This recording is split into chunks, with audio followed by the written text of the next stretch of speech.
विज्ञान को भी दे रहा चुनौती भगवान विष्णु का वराह अवतार। जब कभी भी हम सामान्य रूप से वेद पुराण में भगवान वराह अवतार के बारे में पढ़ते हैं तो उसमें यह बताया गया है कि सतयुग में दीति और महर्षि कश्यप ऋषि के मिलन से हिरण्यकशिपु और हिरण्याक्ष नाम के दो राक्षसों का जन्म होता है।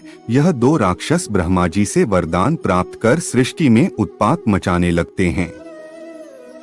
हिरण्याक्ष नाम का राक्षस पृथ्वी को पूरी तरह से समुद्र में छुपा लेता है और इस पृथ्वी को जल में से बाहर निकालने के लिए ही भगवान विष्णु वराह का अवतार लेते हैं और हिरण्याक्ष का वध करके पृथ्वी को समुद्र में से बाहर निकालते हैं। आपको बता दें, भगवान विष्णु ने अब तक 24 अवतार लिए हैं, जिनमें से एक है भगवान विष्णु का वराह अवतार। हर वर्ष भाद्रपद मास के शुक्ल पक्ष की तृतीया तिथि को वराह जयंती मनाई जाती है। इस वर्ष वराह जयंती 17 सितंबर दिन रविवार को डोट मनाई जाएगी। यह भगवान विष्णु का मानवीय शरीर में धरती पर दूसरा अवतार था।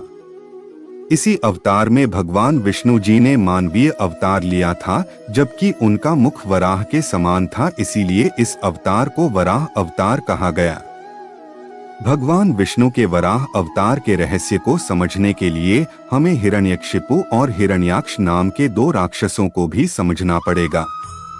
दीति और महर्षि कश्यप के द्वारा जन्मे दो पुत्र, जिनका नाम हिरण्यकशिपु और हिरण्याक्ष था।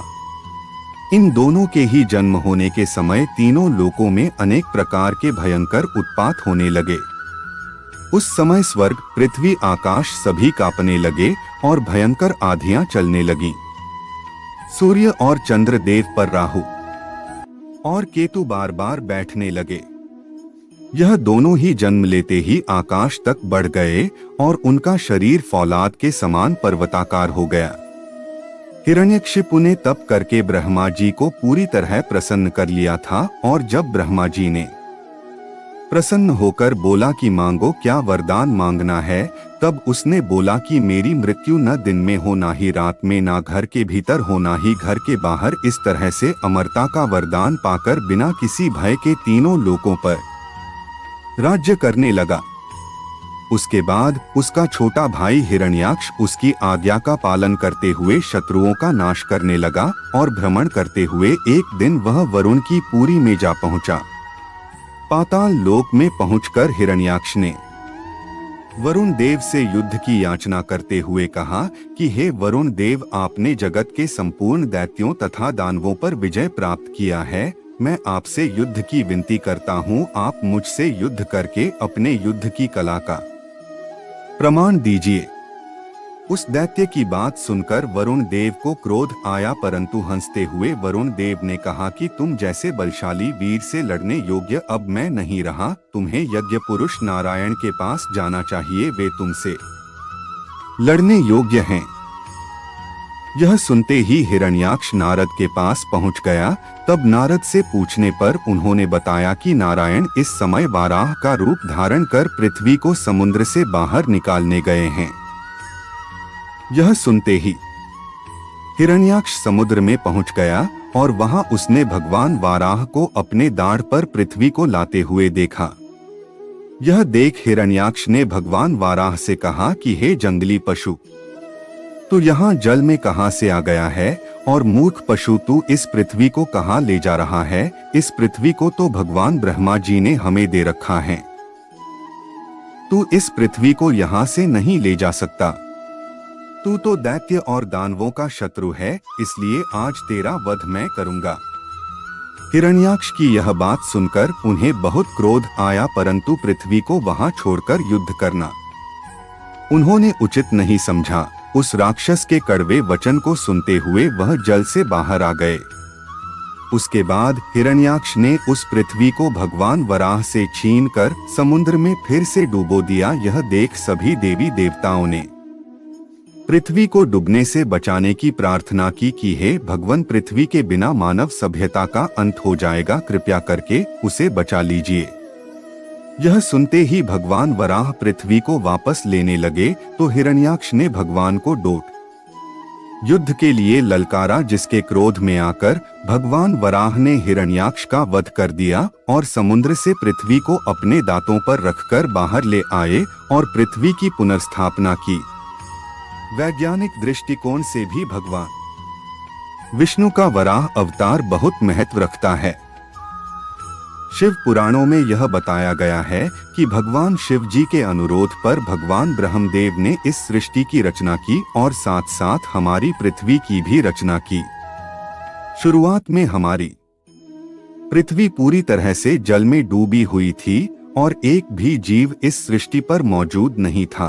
तभी भगवान विष्णु जी ने भगवान ब्रह्मा जी के कहने पर हिरण्यगर्भ से इस पृथ्वी पर जीवन की शुरुआत की। यहाँ आप हिरण्यगर्भ, हिरण्यकशिपु और हिरण्याक्ष में पूरी तरह से समानता देख सकते हैं। हमारे वैदिक शास्त्रों में हिरण्यगर्भ को ही सभी जीवों का आदि स्रोत माना गया है। हिरण्यगर्भ का मतलब होता है कीमती और सुनहरी धातुओं के रस का गर्भ, और इस पृथ्वी पर जीवन की शुरुआत भी इसी रस से बनने वाले एक कोशिकीय सजीव से हुई है। समुद्र में सबसे पहले एक कोश रचना वाले सजीवों के साथ साथ समुद्री शैवाल और वनस्पति की उत्पत्ति हुई, लेकिन उस समय तक भगवान का अवतार धरती पर नहीं हुआ था। और भगवान के अवतार को तभी अवतार कहा जाता है जब वह परमतत्व जीवात्मा रूप में जन्म लेता है। भगवान विष्णु जी के मत्स्य अवतार के बारे में यह बताया जाता है कि भगवान विष्णु जी ने यह अवतार सृष्टि को प्रलय से बचाने के लिए लिया था, और यह भी बताया गया है कि हयग्रीव नाम के राक्षस ने ब्रह्मा जी से वेदों को चुराकर समुद्र की गहराइयों में छुपा दिया था, और इस वेदों के उद्धार के लिए भगवान विष्णु जी ने मत्स्य अवतार लिया। उस समय वेद किसी प्रकार से किताब के रूप में नहीं था।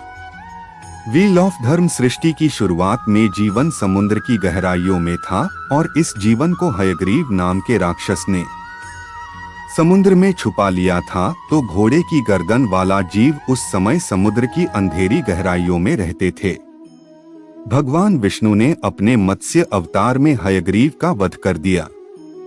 इसका मतलब यह है कि हयग्रीव का क्रमिक विकास होकर वह मत्स्य मछली बना। इस तरह से जीवन समुद्र के अंधेरे में से मत्स्य के रूप में बाहर निकला। आज भी यह हयग्रीव समुद्री घोड़ा केवल ग्रीष्मकाल में ही देखने को मिलता है, और बाकी मौसम में यह समुद्र की किन गहराइयों में चला जाता है, इसे कोई वैज्ञानिक नहीं जान पाए हैं।